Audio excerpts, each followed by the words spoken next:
The two of them are ready for this battle. It's very important for Firouzja to win. If he wants to win the tournament, he needs to catch up to Magnus and equalize their amount of points. Okay, and we start with a transposition into the Catalan opening. This is a branch of the Queen's Gambit declined. And Magnus brings his bishop out to a very active square. This is trendy stuff. All the top players play the Catalan opening these days. It was popularized in the 90s, early 2000s by the likes of Boris Gelfand. Now everyone plays it, including Magnus with the white pieces. So it's known as a positional opening. Firouzja normally a bit more aggressive. Interesting that he swaps sides here and plays this opening with white. He's going to try and build a big pawn center. Magnus is going to try and fight against that by bringing out his knight, centralizing his rook, and maybe striking and challenging black in the middle of the board. This is going to be feisty. This is going to be a lot of fun. Still all pieces on the board. And Firouzja has played very quickly in this opening. And he seems to be very confident as well. Yeah, he's confident, I think, by nature. Alireza always has been. He grew up learning chess pretty much just by playing online. And you can see that in his style. You can see it in his preferences. He's looking away. I wonder whether he's streaming as well. And there we go. He takes the black bishop off the board. So black gets a nice pawn structure, but white gets the bishop pair. There's a bit of a trade-off here. Black's going to stare down at these hanging central pawns with his rook, maybe with his queen. I think Magnus will like this position. Slightly better even on the bar. I didn't even see that. I just thought, okay, weak pawn. And Magnus is going for it now. Let's see what Alireza says about this. Maybe I want to put it on YouTube, then it's a lot of mess to work around.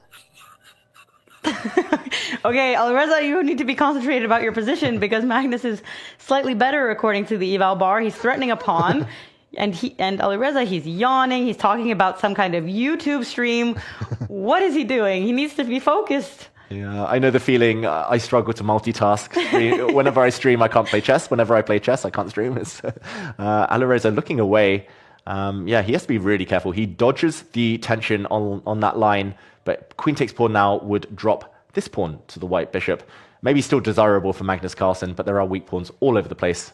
And Firouzja does need to perk up, does need to wake up before it's too late, before Magnus gets a bigger advantage. Queen takes pawn was played, his queen is hit, and Magnus will now likely move to the edge of the board.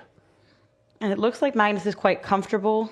That's at least how I'm interpreting his kind of chill way, and that the fact that he's talking when it's not even his turn means that he has a lot to discuss here, but he's making his moves quickly and centralizing some of his pieces now. Yeah, that's a great move there. The bishop in the center is well in control of half of the board. The black knight might also enter the center in the near future.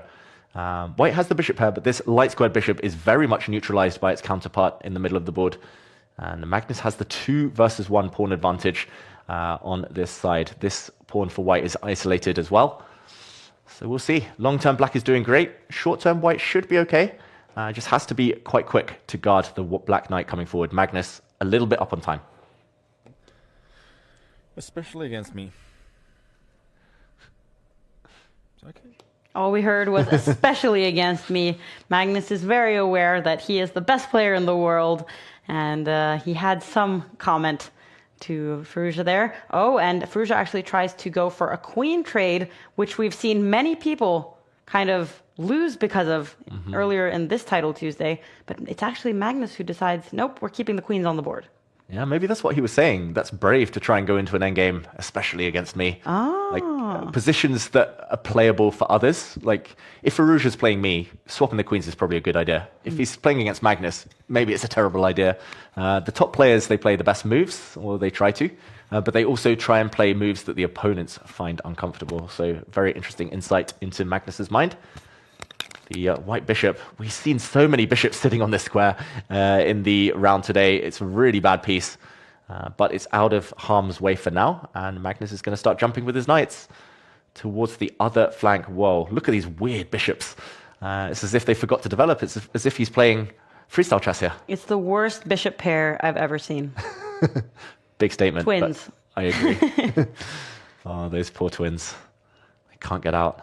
And look at all of Magnus' pieces in comparison. They're in the middle of the board. They have places to go. And he has an extra pawn on the left side of the board, which maybe he can use to potentially create some passed pawn. It feels like Magnus has a lot of different ideas he can use here, while Firouzja kind of has to respond to those ideas.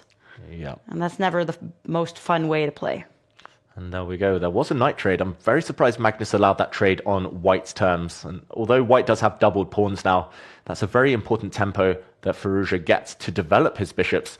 I'm expecting him to push this pawn forward in the near future, and white's dart square bishop might actually come to life on the longish diagonal here.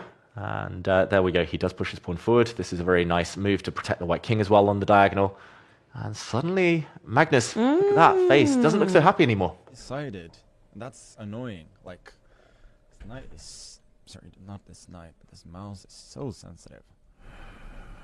Did he do a mouse slip? Is that what he was just admitting? That's so annoying. The mouse is so sensitive.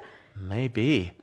He also kind of did a Freudian slip, right? He said the knight, because the knight wasn't great either. Yeah. The knight was misplaced.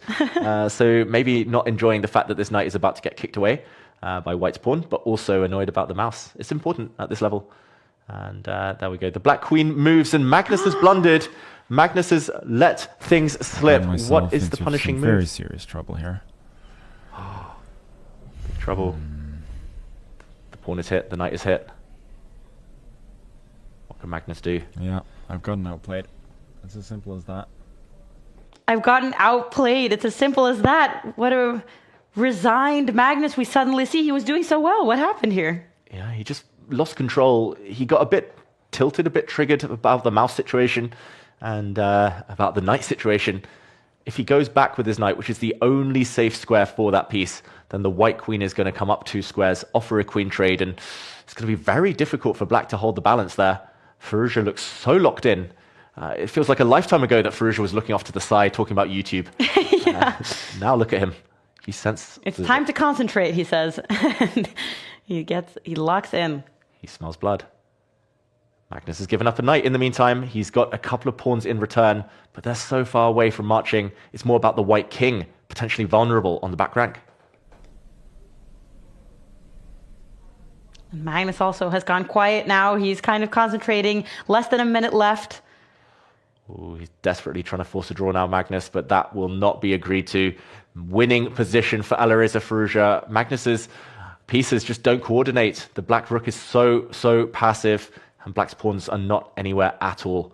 All it will take at some point is for the white queen to go and kick away the black rook from the blockade. Oh, but apparently lets it slip. Alireza Firouzja, he went too fast with his pawn. He put it on a vulnerable square. And now, can Magnus save himself by taking this pawn off the board? He does. He's back in the game.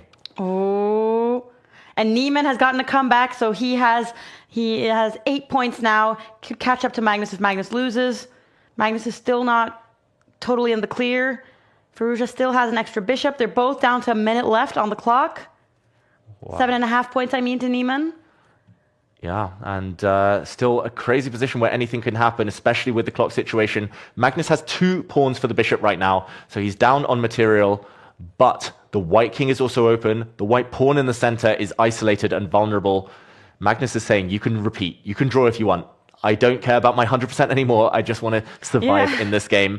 And moment of truth, will Alireza continue checking? Nope, he brings his queen up. But be careful, Alireza, you're 10 seconds down and counting. But he's so good in these final seconds. Do you think he's better than Magnus, even with this clock situation? I think normally, but it's such an easy position to play with black, right? You just give checks. And look, black's better already. He's starting to pick off the white pawns. Firouzja wincing there. He's getting checked all over the place. And Magnus now has 3 pawns for the bishop. He's no longer material down. Firouzja needs to get out of here. Magnus, is he going to play? No, he doesn't take the draw. He doesn't repeat. He's playing for the win. The day. Queen f3. Wants to get his queen to this square. He's trying to bring it in. 4. Yeah, but I'm never getting mated here, am I? Bold statement from Magnus. Bold statement. He says that he's never going to be checkmated, and he keeps playing, trades off some pawns. Now it's Magnus who has some passed pawns that he can try to get to the other side of the board. Ooh. 4 pawns against the bishop. Wow, Magnus is a huge favorite now. He just needs to get the queens off, and the 4 pawns will overwhelm the bishop. A bishop can stop 2 or 3, but not all 4. And look at this, Magnus has got the queens off. He just needs to push them all in tandem, not to rush forward. Use the king. Magnus Carlsen is going to win this game surely now. He leans back. He's very confident. He's pushing those pawns. The white bishop nowhere near. Magnus just needs to push. He's making a new queen. He's going to be on 9 out of 9. Firouzja down at 4 seconds. A queen appears. Checkmate guaranteed. Magnus wins. The difference with the EWC is that there I was usually doing well on the board as well, but here I was actually lost, I think. So he thought he was lost, but he did manage to win. Alireza Firouzja looks quite shocked at what happened, because that was a